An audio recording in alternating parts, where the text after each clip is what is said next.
We're going to mount the motor. It's a pretty simple process because the Sparrowhawk comes with the firewall already pre-drilled and ready to mount the motor. You're going to find that your motor comes with a variety of mounting hardware and couplers. As far as the mounting hardware, you're not going to use that. You're going to simply use the supplied hardware in the kit. You're going to find 4 3mm by 6mm bolts and washers. You'll be using those to mount the motor. It's a very simple process. Let's get started. Here you see I've fed the motor wires through the left side hole.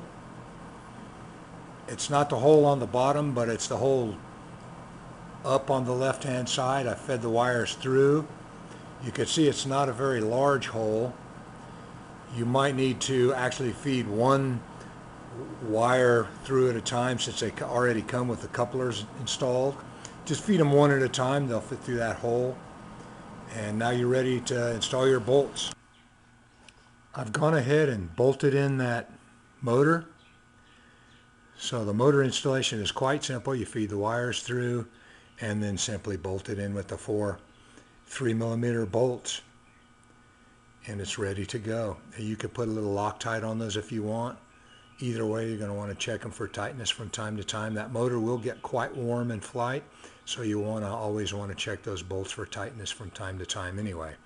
Now I'd like to take this opportunity to talk about the folding propeller. The folding, you probably know by this time, the folding propeller comes sprung to automatically close in flight. Very nice feature, and I need to talk a little bit about that before we install it. Let's go ahead and take the spinner off. Let's take the screw out of the front. This is how you will receive it. And you're going to notice, I'm hoping this will come out pretty well in the videos. You'll notice that your springs are right here. They wrap around the blade axle, and then they come out and they lay flat against the spinner base right here. Can you see that? I hope so. Hope that's coming out in the video. If it's not, you'll have to take my word for it. Your spring starts right here, comes out and goes around, and then it goes in, and then you look, you can see it goes through the prop hub right there. Okay, there's the other part of the wire right there. The point of all this is that the spinner actually has a little clearance spot in it. And you'll notice that right here. It's notched just a teeny little bit right there in the corner. There's a little notch to clear that wire. So whenever you put this spinner on the back plate, you line up that, and there's your wire right there. It's that little notch.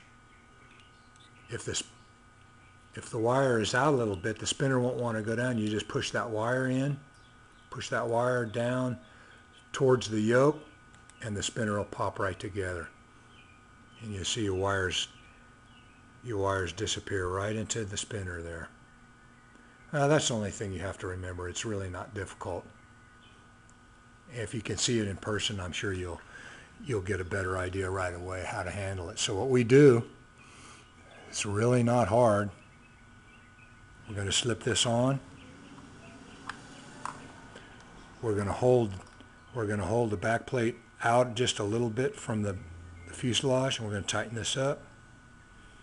And you may have to hold it out a little farther than you'd think, because it's going to snug down a little bit when you tighten it. Let's try tightening that up. Let me get my wrench.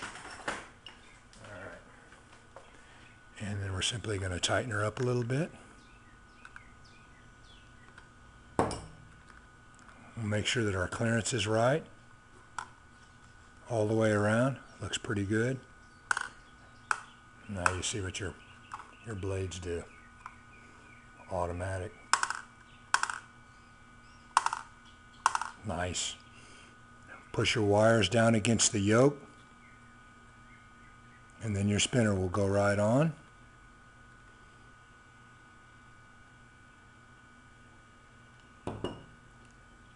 Install your screw. Sorry. Gotta get my screw going. There we go. Whoops.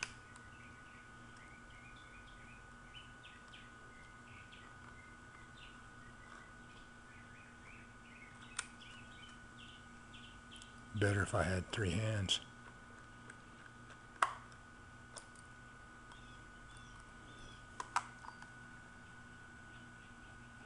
Perfecto. Simple as that. Okay. That concludes your motor mount.